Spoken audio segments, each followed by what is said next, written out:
U prošlosti nije bilo zime i hladnoće u Rusiji. Crkva Preobraženja Gospodnjeg u Kaluga regionu. Crkva je sagrađena za tople klimatske uslove bez mraza. Tokom izgradnje ove crkve grejanje nije instalirano. Nema peći, nema grejača, nema dimnjaka. Nigde nema. I nema ni tragova njih. Ali u Rusiji je veoma hladno bez grejanja. Javni prostori moraju biti grejani. Zato je šporet napravljen kasnije. Postavljen je upravo ovde, blizu ulaza, da bi se stvorila vazdušna toplotna zavesa. U zididu su izrezali utore za instalaciju šporeta. Očigledno je da su cigle izravnate. Ovo nije zidanje izgradnje. Na zidu je ostalo puno maltera. Malter ne može biti unutar radne peći. Izgoreće. Uz zidu je napravljen kanal za izvlačenje dima. Probušani kanal je zatvoren iznutra kako bi se stvorila cev. Hajde da bolje pogledamo dimnjak. Jasno je vidljivo da su cigle unutar dimnjaka slomljene i odlomljene. Neko je vrlo grubo izvadio cigle iz zida da bi napravio dimnjak. Malter između cigala crkvenog zida je beo. Evo ga, svetao. Cigle u kasnije napravljenom zidu dimnjaka su spojene sa drugačijom malterom. Ima smeškastu boju. Ovaj mali zid dimnjaka je napravljen kasnije. Zašto ruski arhitekta nije napravio peć za grejanje prilikom gradnje crkve? Da li je zaboravio na hladne ruske zime? Pogledajmo još jedan element ove crkve. Bočne vrata u prostorijama hrama. Vrata su napravljena od gvožđa. Metal ne zadržava dobro toplotu.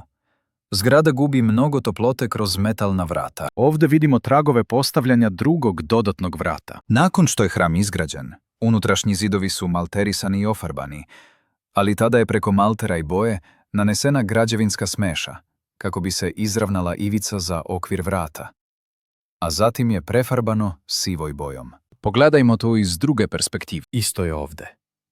Sloj maltera, sloj boje, a na vrhu nanosi se građevinski malter da se poravna ugao, da se postavi dodatni okvir vrata, a onda se prekriva sivi bojom. Pogledajte boju građevinskog maltera u zidu crkve, između cigli, beli malter. Dodatna vrata su postavljena sa malterom žučkasto smeđe boje. Podsjeća na boju rastvora koji je korišćen za zaptivanje kanala dimnjaka koji je kasnije probijen. Verovatno su dimnjak i dodatna vrata napravljena otprilike u isto vreme. Nakon što je hram bio malterisan i ofarban iznutra, to jest potpuno spreman za upotrebu. Eksterijer crkvene zgrade nema zaštitu temelja od ruskog mraza. Vlažnost se podiže iz tla kroz kapilare unutar cigli. Na hladnoći voda se smrzava i lomi cigle.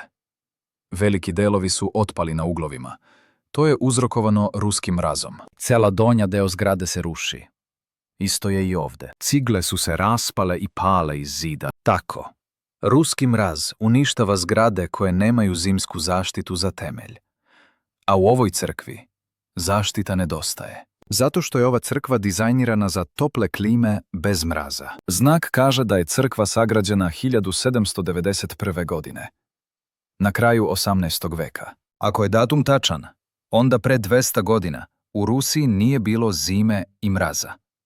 To je nešto o čemu zvanična istorija ne želi da govori. Na mom kanalu naučit ćete mnogo o pravoj prošlosti čovečanstva. Istoričari su nam skrivali istinu. Morao sam da je otkrijem sam. Pronašao sam stvari koje ne možete ni da zamislite.